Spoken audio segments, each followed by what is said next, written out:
afternoon, Michael Malice here. Let that be your welcome for the next hour. We have with us once again my very good friend, host of Part of the Problem, 1/3 of the Legion of Skanks, star of the #1 comedy special Libertas, Dave Smith, is with us today. And I usually avoid this subject on this show because I hate it. But we're going to get into it a little bit because this is so much more up your alley, which is the Libertarian Party. Oh, I had a feeling. Yeah. So let me talk about how I approach the Libertarian Party. I approach the Libertarian Party, and this is just good, useful advice for everybody, the same way I look at publishing. There is a big myth in publishing, certainly as of 2020 and several years prior, that an independent publishing house is an advantage over publishing your own book. It is not. It's the worst of all worlds. Because not only are they not going to give you any money for an advance, they do not have the capacity to get you into bookstores. They can get you on Amazon, so can you. They're going to take all your royalties and give you nothing in return. They are going to give you edits. You can hire your own editor at a fraction of the cost. They're going to take you a lot of time to get it to market. You can get it to market yourself. So it's lose-lose. There's a reason they are independent publishers, unless it's like a niche house that is like Hay House. Hay House is known for publishing health books, right? So they're small on purpose. They're doing a specific thing. But in a broad sense, like novels or other things, it's a complete disaster and a waste of time. And that's how I look at third parties. Because for me, look at Trump. Trump seized the party apparatus of one of the two major parties. There's many other. Gary Johnson won twice as a Republican, governor of New Mexico. That is not a minor accomplishment. He was a businessman. Getting the nomination is no small feat. He got the nomination, and he won election, and he won re-election. So there's many examples. Justin Amash, who many libertarians like, Thomas Mess, who libertarians like, ran as Republicans, got elected as Republicans. They were going to try to run as libertarians or independent. They would have a long road to hoe.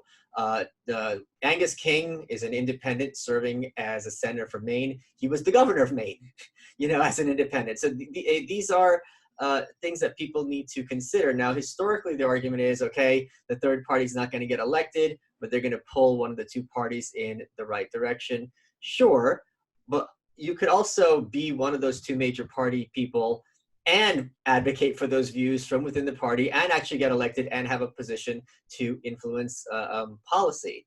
So I find this argument that the voting for the lesser of two evils is terrible. True.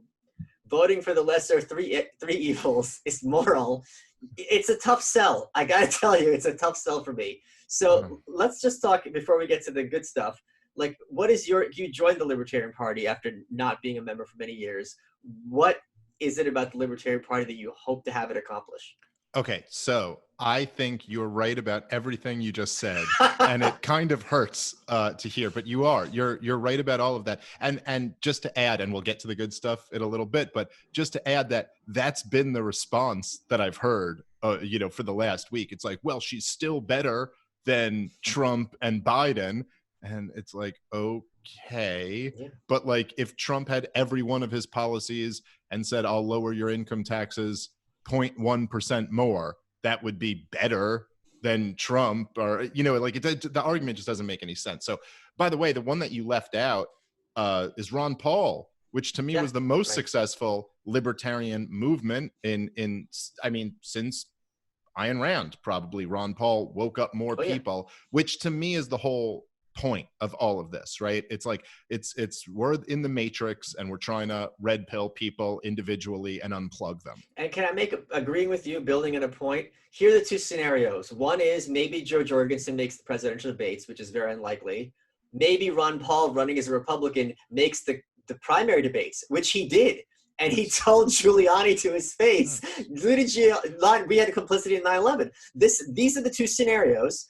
And everyone can ask themselves which is more conducive towards spreading libertarian ideas. And for me, the data is pretty transparent. Well, okay, so I agree with all of that. And now I have to just add one more point to what you just mentioned with the debates, which this drives me crazy that everyone is always in the world of the Libertarian Party hanging their hat on this. If we can only get into the debates, we just have to get into the debates and then game changer. And I think they are relying on, well, look what Ron Paul did to Rudy Giuliani. And it's like, okay, fair enough. Ron Paul had major moments in those debates. It was incredible. It was incredible to watch. It was like the first time ever in a presidential debate where there was someone up there saying what you would want them to say, just telling the truth. And he destroyed people. But, you know, there's a reason why he destroyed people. Number one, they were all defending the empire and he was against it, and he knew everything. He knew more than he was just by far the most educated person on stage. Forget even just the principles that he was right on. He knew more. It was like, what do you want to take Ron Paul on monetary policy? And he's going to start going off on the history of fractional reserve banking and the gold standard, and like Chris Christie's next to him. And he's like, what? I don't know what you're talking about. They know nothing. You know, when Giuliani takes it, what Giuliani knew is 9/11 bad, Osama bin Laden bad, US troops good. And Ron Paul's like, in 1953, when we organized a coup in Iran, and like Giuliani has no idea what he's talking about. So that was part of it. But he also had that thing. Well, listen. I'm sorry, I gotta interrupt you, because you are like me with Rand. Like, I can rattle off, oh, you know, this one time in 1925 when Ayn Rand was leaving her party in St. Petersburg, this guy pulled her aside, blah, blah, blah. And then in I saw that tweet. Right, like, tweet. So I'm not even exaggerating. So to have you be like, no, like, you have all the receipts is amazing. This is my origin story, much like Rand is yours. But now listen, I understood when there was a move for Tulsi Gabbard, to when she was excluded from a few of the debates, and there were these campaigns like let Tulsi Gabbard debate. That made sense to me because look what she did to Kamala Harris, and she would go hard. I thought she could have done better, but she would have moments, you know. When in 2016, when the Libertarians were like, if we can just get Gary Johnson into the debates, like, please explain this to me. Then what? He debates Trump and Hillary. What do you think would have happened to Gary? It would have been the worst thing for Gary Johnson to be placed on a debate stage with Donald Trump and Hillary Clinton. Hillary would have known 10 times more than he knows, and Trump would have hit 10 times harder than he hits. It would have been a nightmare. So that just drives me crazy, and I'm not exactly sure what people think Joe Jorgensen is going to do if she gets into the debate stages. Anyway, let me just address the thing you said first. So you're right, but it's not, you know, we could try to subvert the Democrat or the Republican Party. It's the Republican Party. That's the only option. There's right now for the state of liberty, you're not going into the Democrat Party and convincing them that we should we should abolish the welfare state, or that we should have freedom of association, or it's like any of that. Tulsi Gabbard had the one position of being anti-war, and that was enough to make her like almost unacceptable to the party. Endorsed by David Duke. Right, exactly. Now, the Republicans at least claim to be for the Bill of Rights and limited government and all of these things, so it's a little bit more possible there. And one more thing, the Republican Party in many ways is a lot less organized than the Democrats. The Democrats have been kind of very much like, look what they did with Biden. They snapped their fingers, they got him over. So they really do have that kind of military precision in some capacity. The Republicans are kind of all over the place. Absolutely. So it's a bigger opportunity for the outside. And since they're more of the fan of the citizen legislator, that's more of the opportunity for the outsider to come in and seize this process. 100%. I mean, just look at the way the Democratic establishment handled Bernie Sanders compared to how the Republican establishment handled Donald Trump. Yeah. They couldn't deal with that guy. Now, there were other reasons, but that's a big part of it. So being that we're in the business of trying to red pill people and spread, you know, the message, I agree that ideally you would want to take over the Republican Party. However, what happened once Donald Trump got the presidency is that the Republican Party, that's it. There's no more, if you're talking about the presidential level, which is where you're going to be able to red pill the most people, there's no more Republican primary in 2020. So then it did seem to me to be like, okay, well, what's the next best thing? And there is this party that has ballot access in all 50 states and has the name Libertarian in it. And so it seemed to me like that is it's worthwhile to try to get someone in that position who could actually be strong, bold, and principled and maybe wake some people up. So that's kind of why I got interested in the Libertarian Party. It was first in 2016 I really looked at it and I said, you know, even though I had been right where you are, I had written the Libertarian Party off and been, you know, since the Ron Paul days, it was like, obviously the Republican Party is what we have to take over. But then I took another look at it and I said, wow, there's Hillary Clinton, Donald Trump, the candidates with the 2 highest negatives in the history of polling, and a third party that says libertarian. And Gary Johnson is going on these national media tours, and people are actually looking at this and going, what's this Libertarian Party about? And unfortunately, we had Gary Johnson as the representative, and it became a joke. But I kind of thought to myself, man, if the person wasn't a joke, there's some potential there. And so that's my attitude. But let's play devil's advocate. If it wasn't Gary Johnson, if it was a principled libertarian, or even someone who's halfway principled, you know, like maybe someone from Cato, or like not to cast aspersions on Cato, meaning just a minarchist, right? Someone who's not a radical, they wouldn't have gotten the airtime. I think. Don't you think the reason Gary Johnson got the airtime wasn't because, oh, haha, Gary Johnson, because he had the word governor in front of his name, and that's how these people think. It's a credentialist game.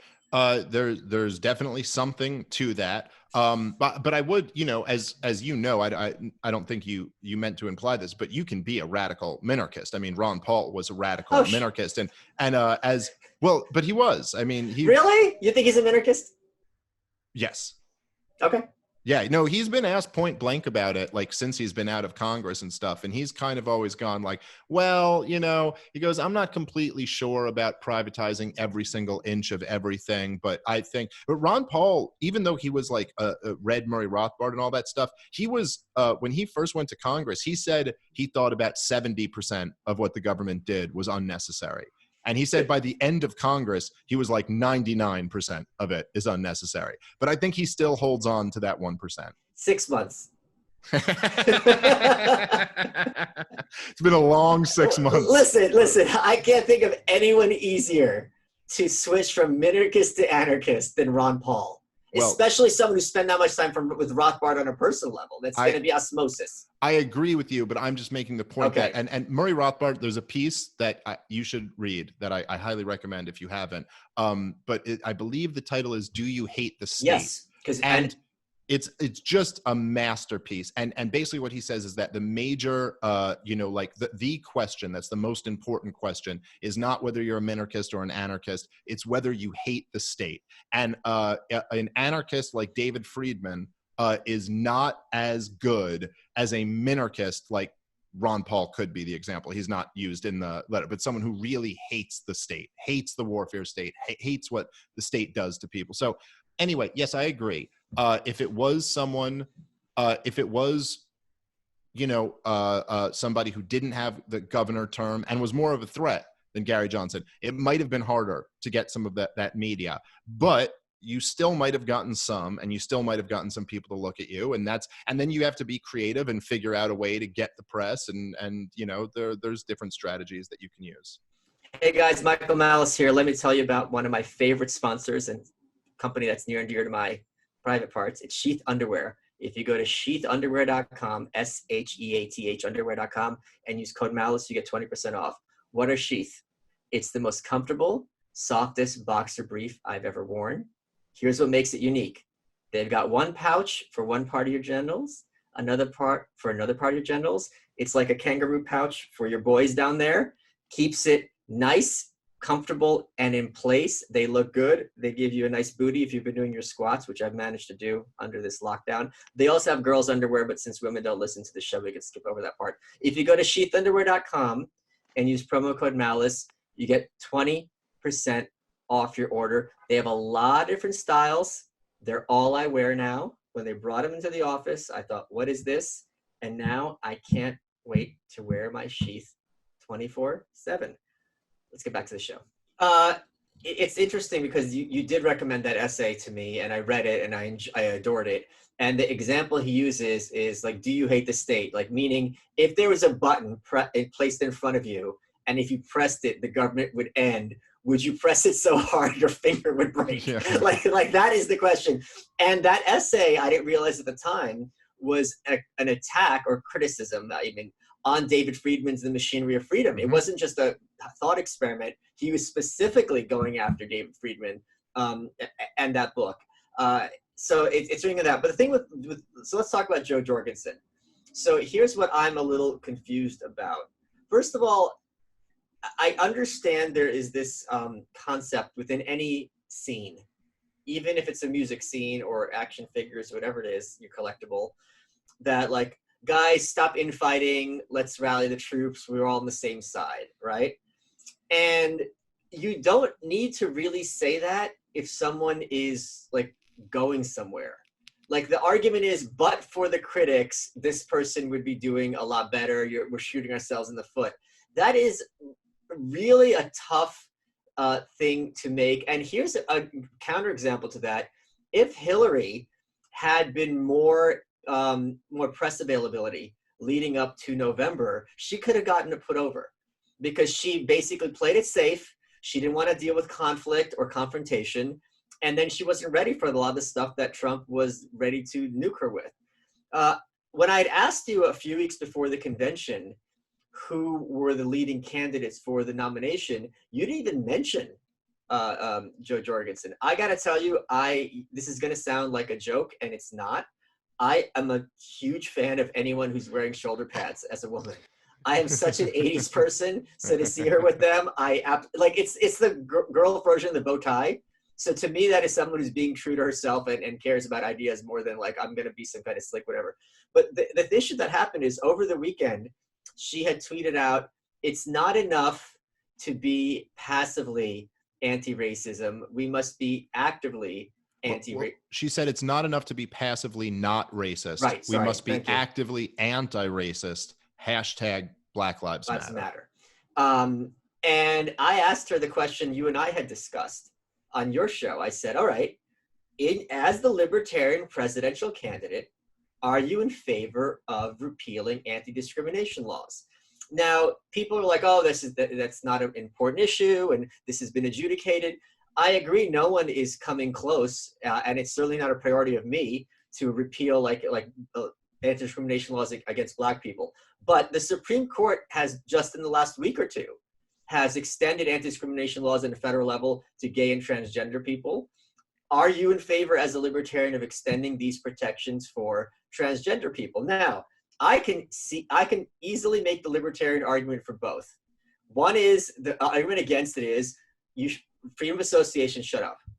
The argument for it is, look, if we already have this in principle, we might as well extend it to people who are very marginalized and a tiny percentage of the population. If you're going to have it here, you might as well apply it in equal sense. And that way it doesn't look like when you're going after this, you're only specifically being transphobic. So you can make both those arguments. She ignored me. I have more Twitter followers than her. I think like double. And then a few hours later, she tweeted again. She goes, oh, I don't mean Black Lives Matter, the organization, I mean the movement. And it's like, it's not like there's a 501c3, or maybe there is, but it is very much like Occupy and then the Libertarian Party had their own tweet. They say, look, there's a distinction between one and the other. It doesn't imply support of the organization. I said, when you're using capital letters, it does imply the organization, because that's a proper noun. Just like, with capital L, Libertarian Party, and lowercase l, a libertarian who subscribes to the ideology. My hunch is that she didn't tweet this, that this was some campaign goon, and then they had to, because I went back and did my homework. And I said, okay, is this in line with her thinking? She had never tweeted about race or racism before this tweet. In fact, the only time she mentioned the word race or racism was to promote her own race, when she was saying, my race for president. Right. Well, here's the thing. And this is what I found out after, because I got into it with her, and I've been, going at her pretty hard over the last few days, is that this was a quote. This was a quote from her speech. She gave a speech, and this was one of the quotes in it. So then this was tweeted out. So maybe she didn't write the tweet. That's quite possible. I did not know that. And then someone told me, and I have not verified that this is true, but they said that there's this guy who's a speech writer for her, who's got like his pronouns in his bio, and seems to be kind of one of these left libertarian types.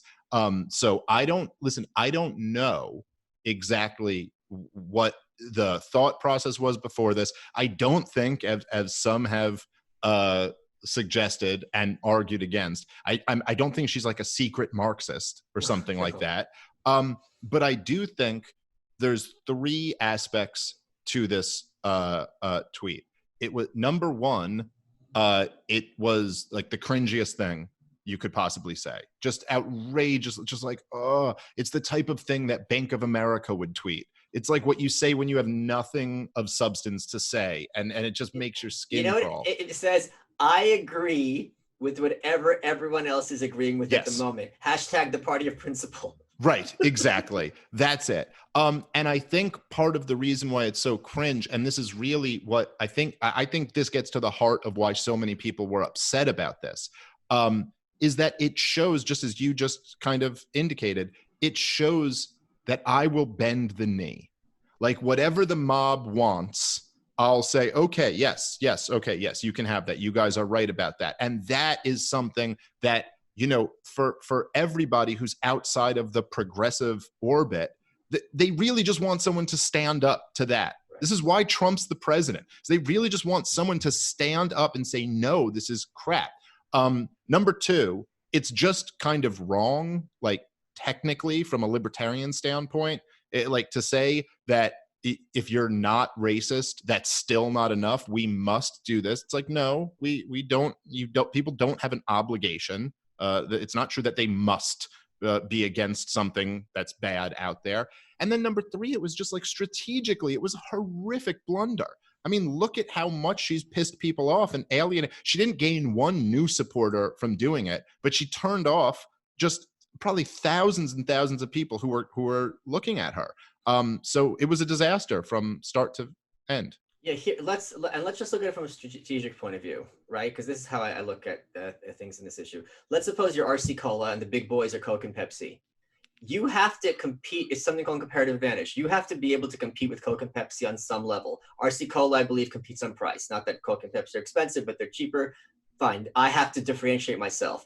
You can't be RC Cola and say, I am the same as Pepsi, but Pepsi is more popular. Why am I not choosing Pepsi? Why am I not going for Joe Biden, who has a chance of getting, certainly a much more significant chance of getting elected and getting into the debates than you, if you are going to be repeating his slogans and catchphrases? Now, what she could have done very easily is say something like, when they say Black Lives Matter, we say blank.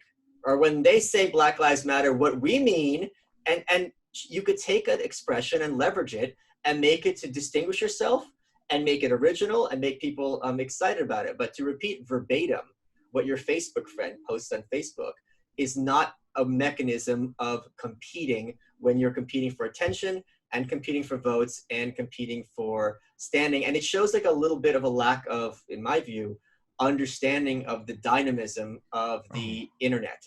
100%. And just the moment that we live in. I mean, it'd be like if you tweeted out that, I don't know, like, you know, like libertarians might say, hey, we used to not have an income tax and now we have an income tax. And, you know, so she just said something like, I want to get back to America's principles, hashtag make America great again.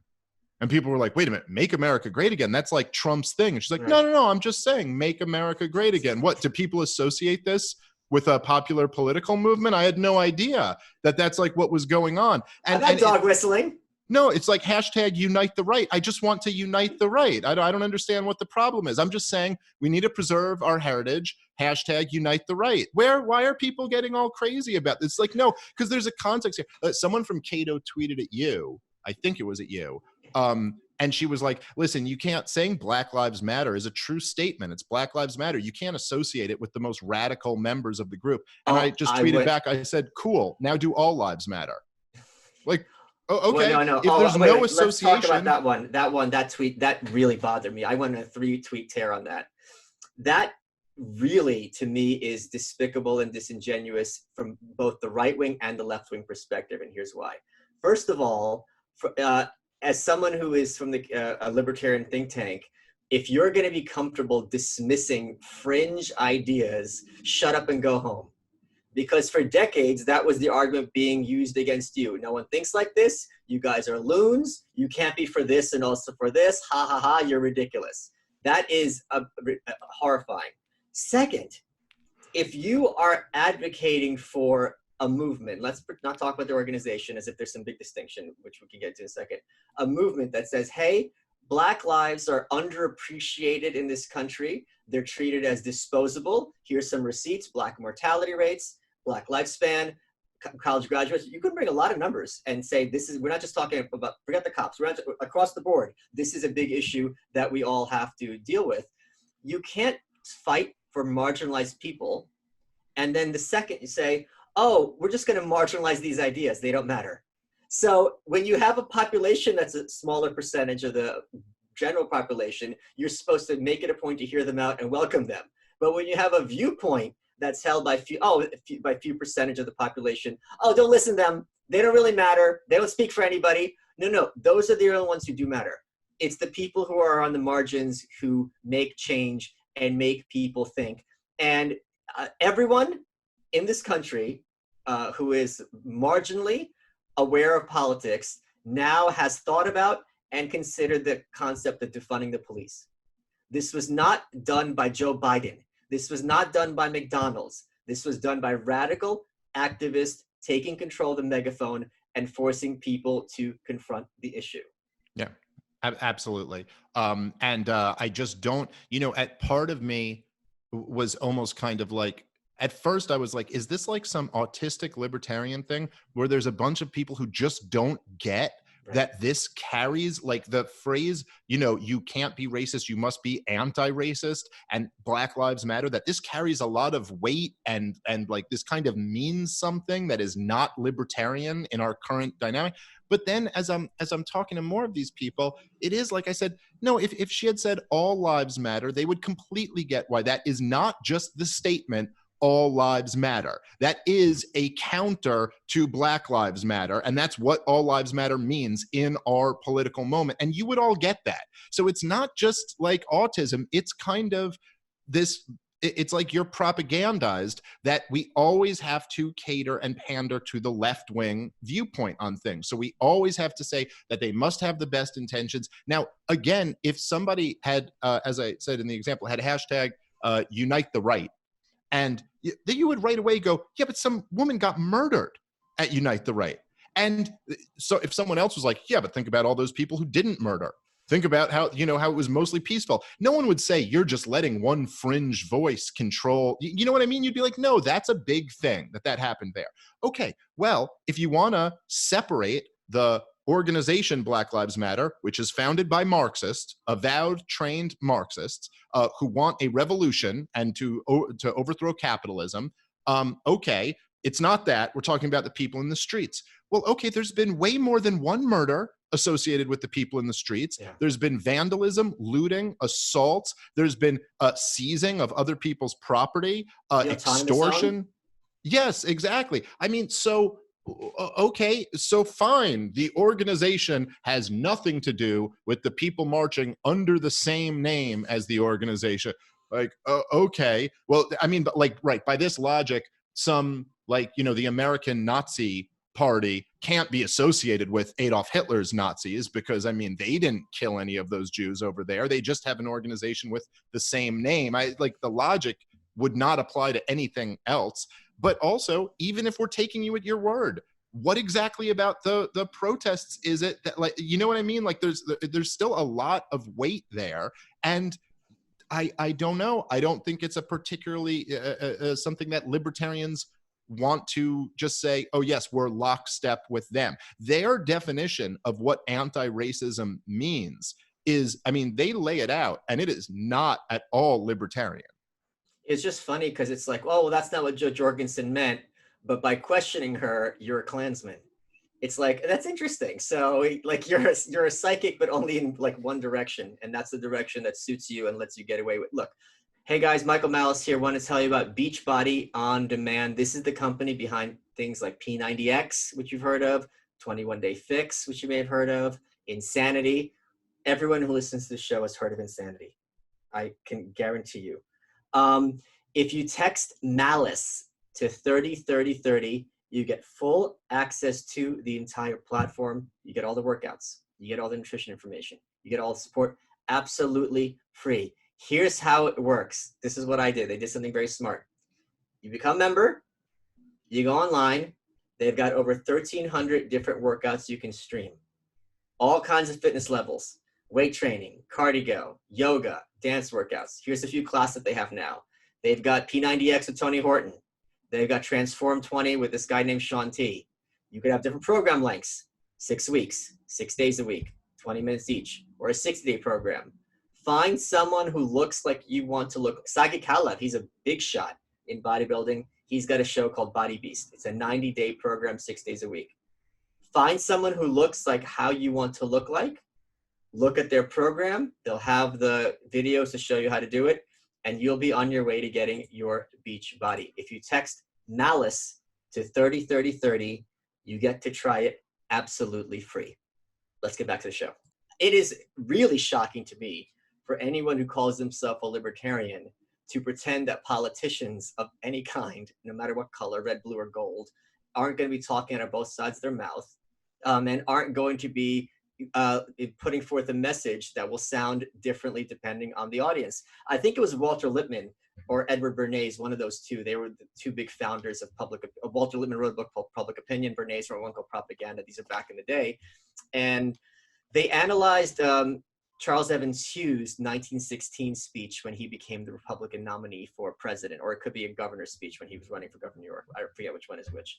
And the guy said, looking at this speech, no matter where I was on these issues that he mentions, I would think he's agreeing with me. Like, it's like a masterpiece of double talk.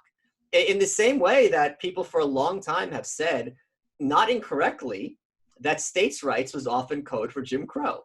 And a lot of times states' rights is code for, we want to have marijuana and have our state be different from yours, or it's a code for what you like, Romney Care, right? Massachusetts has single payer, you have a different, we're going to have the states be different laboratories. So it was Eric or Brett Weinstein, I forget which one, hit the LP about this. It was Brett. It was Brett. No, it was Eric. I'm sorry. It was Eric, okay. He goes, this is your Mott and Bailey position. Mott and Bailey, I discussed this in my book, is you make a ridiculous claim. When you're called on it, you retreat to a position that's unambiguous. And then when that's agreed with, you pretend that the original claim had been proven. For example, you'll say, racism is unprecedentedly evil in America. And you go, what are you talking about? Oh, you're saying there's no racism? No, I'm not saying that either. All right, so racism is an unprecedented terror in America. So that's this kind of dance that they do. So it was the same thing being done here. I think, and I want to hear your thoughts. I threw this theory out. Cernovich liked it. I think there is a concerted effort. I'm going to get my tinfoil hat on. I don't have one at arm's length. I usually do have things at arm's length.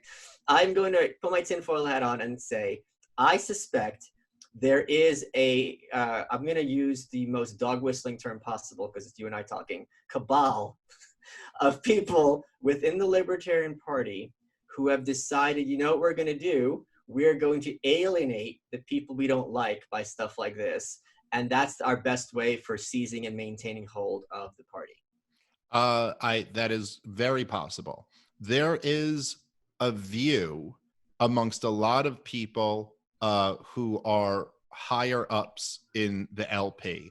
And this is true in just establishment libertarianism in general. What Lou Rockwell calls the regime libertarians, who are kind of accepted, within kind of the Cato Institute, within Reason. And me and you both have a lot of friends in these organizations. I'm not trashing everyone who's a part of them, but there is this view that this is at least the claim. I don't know what they really think behind the scenes, but they think that people like me, people like you, what they would consider right-wing libertarians, are toxic on a national level. And that if we are going to be serious about this, we have to really prove to people that we don't have these racist types, who are with us. Now, this is what they always believed. And they always thought that people like Ron Paul, they were like, are you nuts? He associates with Lou Rockwell and the Mises Institute. They like Murray Rothbard, who once said some okay things about David Duke.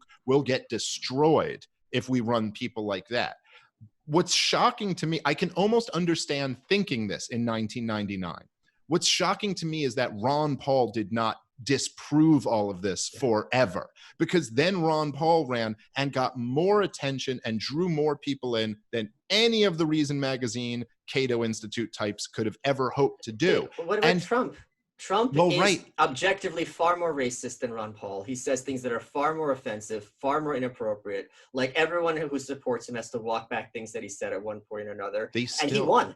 And they still cling to the narrative that he's destroying the Republican Party, and that this is, it's a nightmare. His racism is turning so many people off. They all still believe this. And what's crazy to me about the LP is that you'll have people like me or Tom or, like other Eric July, Maj Toure. I mean, I know you're not a member. Eric's not a member either. But these people who have these big audiences, have huge followings, and they'll still be like, oh, no, these people are toxic. And you're like, well, you have no following. So clearly it's not true that you're bringing all of these people in and we're going to exclude all of these people. But this is what Nick Sarwark even said to me when he was on my podcast, where I was like, I said, I don't understand why, as the chair of the LP, you would look at someone like me or Tom Woods and not be like, oh, absolutely, I want to get them on board, because they have a huge audience of libertarians who listen to them. Why would we not? And he said something along the lines, he goes, well, Dave, I might be able to get the 100,000 people that listen to your podcast, but if that turns off a million other people, then I don't want, it's not worth it for me to bring it. So that's their mindset, that this will turn people off if we're there. I just don't see the evidence of that. And I'm not sure that that's actually what they believe, or if that's just an excuse to give themselves, to kind of hold power themselves and not let other people take over the party. Using the word power very loosely. I remember I was speaking at FEE, and all the speakers were on stage and were taking questions from the kids. And one of the other speakers made the point that, he felt Ayn Rand is very off-putting to many people, which is indisputably true.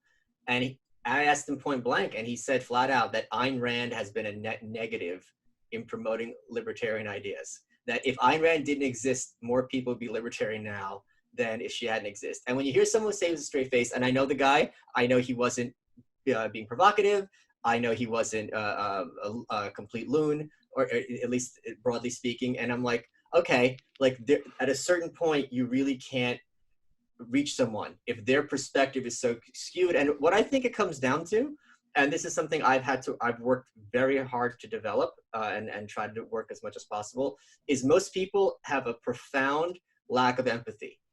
They are completely unable to see other perspectives. And they'll say, like, this is how I think, therefore, or normal people think this way. And then they're going to surround themselves with friends who think the same way. And they'll be like, is this how you think? Is this how you think? Oh, so basically everyone who's normal thinks this way. So yeah, that's why you can see him coming up with a straight face with, yeah, you bring 100,000, but there's a million waiting that are being put off by you. However, to counter that, if that were the case, that you're alienating these million people, the only people I see going after him, after you, are people like Nick Sarwark and people who are on the LP themselves. So there would be a lot of Republicans and Democrats saying, you know what? I would be more conducive to this message if you weren't so welcoming to people like Dave Smith. I have not seen those people. You see it a lot with the Republican Party and the Democratic Party. I want to vote Republican. I can't vote Republican with this guy in the White House. Or I want to vote against Trump, but this is who you're giving me, Biden. You see both of those often. I have never seen anyone other than people who are already Libertarian Party members saying, I would be a member of this party, but for the likes of people like Dave Smith and Tom Woods or whoever. Well, but that's their justification, that if we don't go after these people, eventually someone will. So we better make these people as toxic as possible. Again, I just don't see any evidence. All I see is people like Sarwark alienating the people with the biggest followings in the liberty movement. But what I do see evidence of is like The Atlantic running an article using that Nazi pledge as evidence that the libertarian has a Nazi problem. Where they're like, oh, well, if you guys didn't have a problem with racism, why would the chair be out there insisting that people sign this letter? And so all it does is blow up in their face. But the truth is, to me, once you recognize that the goal here isn't, and this is really was at the heart of my debate with Nick Sarwark, where I was like, the goal is to wake more people up and convince more people that a free society is a better society and they should want that. The goal isn't to get more votes. Like, if you get votes, like Gary Johnson got a lot of votes. What good did that do to us? You know, Nick said at one point, and he was saying this as like an argument for what a success Gary Johnson was. He said, you know, 80%, something like that, of the people who voted for Gary Johnson weren't libertarians. And his point is like, so look, he can talk to people who aren't libertarians, whereas you guys are going to seem crazy. Some radicals going to seem crazy to them. And my counter to that was, I said, yeah, 80% of the people who voted for Gary Johnson weren't libertarians, and they're still not. Right. So what did we win? What did that get us? Like, did the party get more funding or something? Like, I don't care about that. What I care about is actually moving toward a free society. And to do that, we have to convince more people that they want to move toward a free society. So somewhat to me, someone like Ron Paul, or Ayn Rand, who might take these positions that on their own are very controversial positions, but when you ask them about it, they don't run away from it, they don't back down, and they go, look, this is my philosophy and this is what I believe, and if it leads me to an unpopular opinion, then I will stand for that unpopular opinion. And that inspires people. It inspires people when you're willing to say something, you know, you believe in something, even if it takes you into a dangerous area. And so all the like gotcha things with Ron Paul, when they'd be like, oh, so you're for freedom of association, they never really stuck, because you could just tell this guy really believed it. The Republicans, you know, Ron Paul was a Republican through the 70s and 80s, and he was advocating legalizing heroin. And they would be, you know, like, imagine being a Republican in 1984 advocating, and they'd be like, oh, what? So you want to see heroin in the street? And then people would look at him and be like, you really think that this Christian country doctor is like trying to use heroin or something? Like, what's the accusation here? It's no, he just believes in freedom that much. Yeah. So something interesting happened since we last spoke. Were two interesting anecdotes, and I was on the Dennis Miller show, and it went extremely well, and it really threw me for a loop, because when there's someone who you like and admire, and they're being complimentary of you and in an effusive manner, like, psychologically, I don't know how to handle it. So it really took me aback, and it was very, very flattering and humbling. As a result of this, yesterday was my birthday. Oh, I'm sorry. Happy birthday, brother. Thank you. Sometimes I'll wake up, you know, in the middle, like 7 a.m., go on the computer quick, go to the bathroom, and go back to bed. And like, I won't remember what I did in the computer and whatever. And when you're verified, I'm not saying this to rub it in your face, but when you're verified, Twitter has a verified tab. So that tab will give you notifications only from other verified people. And I suspect that's how a lot of people, like at CNN or whatever, we use their Twitter. I look at my verified tab, and I just see a notification, Jeb Bush followed you. Now, my immediate reaction when I see someone like Jeb Bush followed you is like some troll account or whatever, some anonymous account, but it's in the verified tab. And I'm like, okay, maybe there's a lot of people like this who they follow like 100,000 people, they have a bot, and then they unfollow them, and basically that's a way to build their audience, you know, or just have lists that they end up following. So just look, and I look, and he follows like 300 people, and I'm one of them. And I'm like, I didn't know what to do with this information. I gotta tell you, I'm sitting there and I'm like, how does Jeb Bush know who I am? And I'm like, I have to do this. I slid into his DMs. I had to do it. And I was very polite. I said, you know, Governor, you know, blah, blah. And he goes, yeah, I saw you, heard you on Dennis Miller. And like he said, I thought you're an interesting cat. Happy birthday. And I was like, I don't know what time, but here's the thing. Let's talk about the libertarian people. If like Meghan McCain follows me, and she and I are acquaintances, if Jeb follows me, if these people follow me and it moves the needle in their minds a little bit, that's literally saving lives. Right. And that's no mean feat. If we want to talk persuasion, it's very hard for me to make the argument that people like who are members of just randos of the LP are going to have more of an impact on our political discourse than you or I will.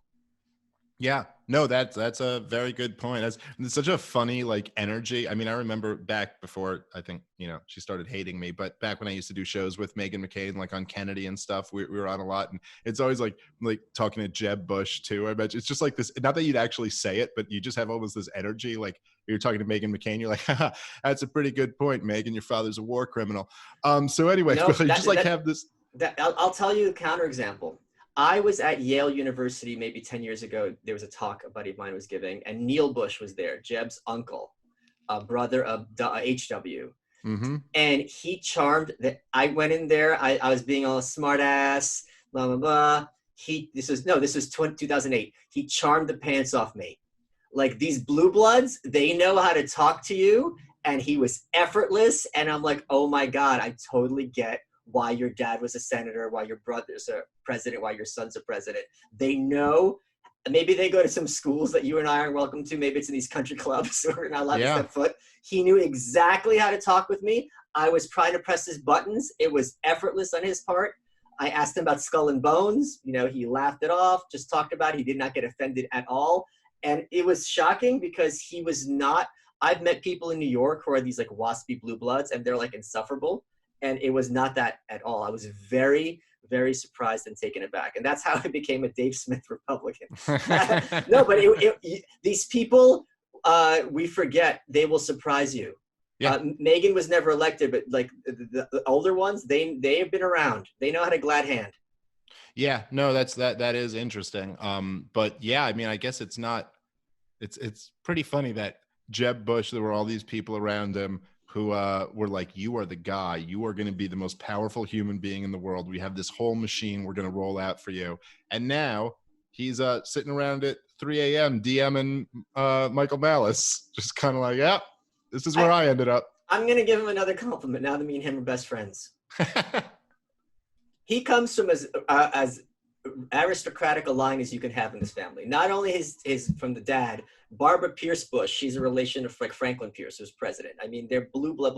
He married a woman who didn't speak English, Columba. So if that crap really mattered to him to that level, that would never happen.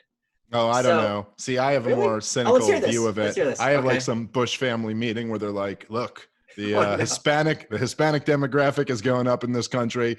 We're going to need you to go marry one of them Hispanics. I need you to learn the language. You'll be president in 2016. It's horrible. It's not impossible. It's not impossible.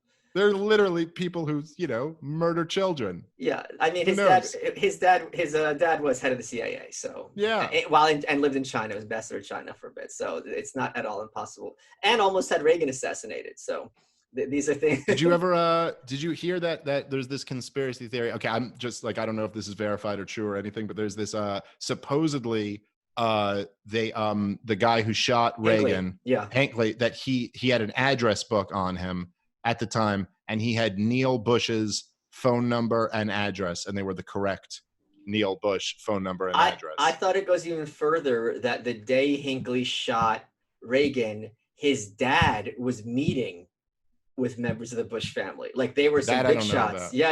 I think it goes even further to that. And where's Jodie Foster in all this? No one asked her if she put him up to it. It's true. They just assume that he's crazy. Yeah, no, she was never interrogated. I'd like to at least ask her some questions. That's for sure. Yeah. Where were you and who were you with on the day of January, whatever it was, March or April of 1981?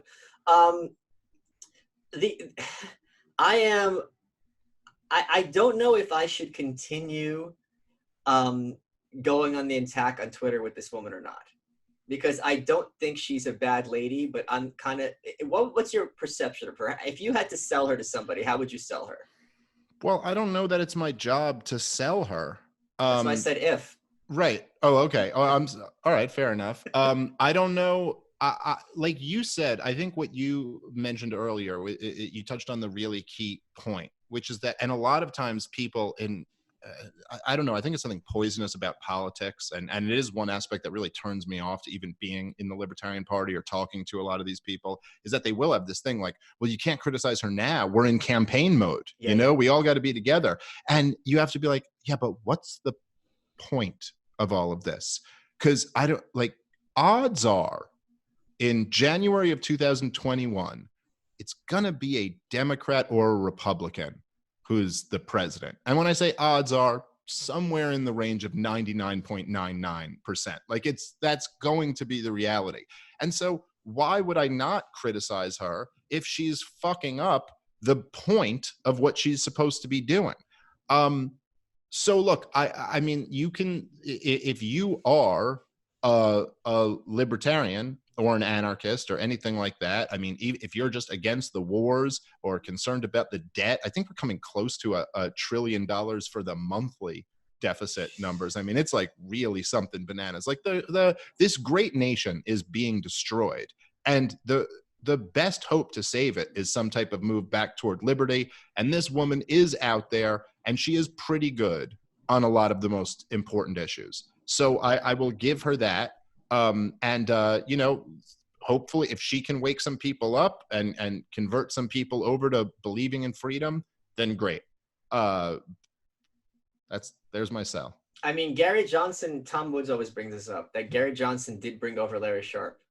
Yeah. Like that. So that's something. Yeah. And Larry Sharpe has brought over a lot of other people. So in some way that is a credit to Gary Johnson. Yeah. And is a good guy. Mm-hmm. So on a scale of 1 to 10, how jealous are you that Jeb Bush follows me now on Twitter? That's an 11 level. What would you do if Mitt Romney started following me on Twitter? Would you literally have a stroke? I mean, I would probably tweet something at you to let you know that it had confirmed it. I would recover. I just don't know how to. I haven't started interacting with him because a lot of these people who they follow me, I'm always scared they unfollowed. I'm scared to look because I followed them back, like Belinda Carlisle. I'm just terrified she unfollowed me because I've been such a fan of the Go-Go's when I was a kid. But it's just a weird situation. And part of me is like, okay, if I'm telling people your mom on Twitter, is that something that's going to offend these types, or are they going to be like, oh, this is actually really funny? Yeah, no, I know what you mean, but you just got to put that out of your mind after a while and just be like, well, you're going to do what you do. So either they're going to enjoy it or they won't. And, you know, your life goes on either way. I'm sorry, I'm just losing my train of thought. I'm surprised to what I'm going to defend Joe Jorgensen now. This is what I was going to say earlier. One of the things I love is when I can say something sincerely, knowing it's going to be upsetting to a lot of people and alienating them. That is trolling at its finest. I am going to make the case, and I think, let's see if you agree, that she's right. I wouldn't phrase it the way she phrased it, that we do have to be actively anti-racist. I think part of being for liberty means living those values. And that means that you're not going to have the state to enforce these things. But when you're dealing with people who are in some capacity bad people, it is your job culturally to enforce those norms. If I had friends who are a minority and another friend comes in and is being just blatantly racist to their face, I'm not going to be like, well, First Amendment, I'm not going to do anything. You're going to go, well, I didn't say it. Right.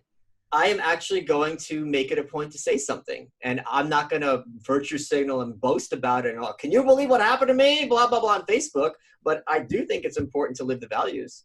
Yeah, I agree with that. The trouble is that racism has been, the term has been so weaponized and expanded to cover really great people who don't have a hateful bone in their body are still accused of being racist. So you just have to be a little bit more specific these days about what it is you're actually talking about. So there are examples of things that you could call racist that absolutely would be a disgusting thing to do. And if anybody in your life is doing it, yeah, it'd be a nice thing to like say something about that, not just say, well, hey, I didn't do it, you know? So I can agree, like in the most generous interpretation of what she's trying to say. Sure, I can agree with that. The problem is that there's lots of behaviors that would fall into what would be called racist today or would be called discriminatory that actually you don't need to say anything about. And it's and there is this kind of, you know, when you, again, like I said, with Make America Great or Unite the Right, we live in a world, in a culture where you have to kind of go by what's relevant and what it means to most people. And if they're talking about, you know, your grandfather says some inappropriate old-timey thing at the dinner table, it's not okay to just kind of ignore it and move on. You have to now call him out and make that. I don't know that I really agree with. It's like, some people have their own weird views, and if you're not hurting anybody, you know, whatever. The thing for the libertarian standard bearer, whether she wants to be or we want her to be or not, that's just the reality of the situation. She is that person right now. To say the truth is, from a libertarian point of view, even though this is a little bit icky, we do defend your right to have shitty views, even if they are shitty views. That's a more strictly libertarian thing to say than it is to say we must, you know, take on people who have these views. So I agree with what you're saying. I also agree with the fact that people have a right, as long as they're nonviolent, they have a right to feel how they feel. I guess I would just have to be more specific of like, what is the situation? What are we actually talking about? Because there are people who would call me and you, and do call me and you racist, you know, on social media all the time. And that is just, you know, whatever they mean by that, we're not the person who's treating some black dude shitty at a bar. That's just not who we are. So I wouldn't be at that know. bar. Oh my God, that's how you know to leave. It's not even a whites only bar. I mean, what the hell's going on? What kind of bar is this? I am so sad that we are not at Freedom Fest today. Yeah, me too. Because I want to hear what the gist of your talk would have been about. Well, I don't know. You know, I kind of like don't really plan things out. Like I was gonna do a comedy show. So I was just gonna like try to, you know, I was gonna joke about the lockdowns and the protests and just everything. But I was kind of gonna figure it out in the few days beforehand, because that's how I like to work. So I found out about a week before that it wasn't gonna happen, and I just didn't really prepare anything. But yeah, okay. I have a new hour that I was working on. That you know I was working on before all the lockdown stuff, so we probably would have done some of that stuff and try to put that together. Are you working toward a new special right now? Well, right now I haven't been doing any shows since all of this happened, but as soon as I can get back out on the road, I mean, it's just right now it's like most of the places that I had gigs lined up, they were like, you know, like 50% capacity. And I kind of felt like I'm just going to wait till I can fill up a room again and go back out and start really getting into it. Yeah, I have a buddy who's a stand-up comic who you're friends with as well, and he's been touring, and he's like, it's really hard when the room's half empty. Yeah. Because laughter's so contagious, and it just feels like when you're starting out, and he's like, it really does a number on you mentally. So, and I'm sure you've seen this many times when you have a room that's kind of against you, then you get a one table who's like licking their pants, and then that basically becomes everyone else starts laughing, just like, you know, like a sneeze or something, or a yawn. And there's something, whether if it's a room that seats 80 people, or a room that seats 200 people or 2,000 people, there's something about having the room laughing. Like it's the whole thing laughing. And if it's only half the room, it's not the same. And that's part of the reason you go to a stand-up show. It's you want the experience. You want to be in a part of a room full of laughter, as opposed to a one-on-one relationship where like, okay, this guy was really funny. I mean, some people want the latter, but I think most of us, we could get that at home. I want to be in that, in part of this kind of group almost of joy, experiencing joy and humor, and we need more of that. I think I was just tweeting this out this morning. What they have done to my city, our city, this like sustained, prolonged attack is unforgivable, and I will never forgive them for it. And it really is, just makes me very, very angry. I'll tell you, that is the thing that makes me, that pushes me the most to want to support Trump. Is that it's just like, for all the things I don't like about Donald Trump, and there's a lot, I mean, there's quite a few, I just think these fucking Democrats deserve to be like launched into orbit and never allowed back on this planet with human beings again. Between spending 3 years attacking the sitting president of the United States as a Russian asset, a traitor to his nation, when they knew they were full of fucking shit, to make that bullshit up, and then to destroy the economy, and then tell you it's okay to riot, but it's not okay to go to your, like wife's sonogram appointment. I just like, I don't know. Like, I think they should be kicked out of the country and never allowed back in. Dave, we're running out of time. And by we, I mean America. What has been, what has been your favorite part of this episode? Oh, finding out that my boy Jeb Bush follows my boy Michael Malice. He is welcome.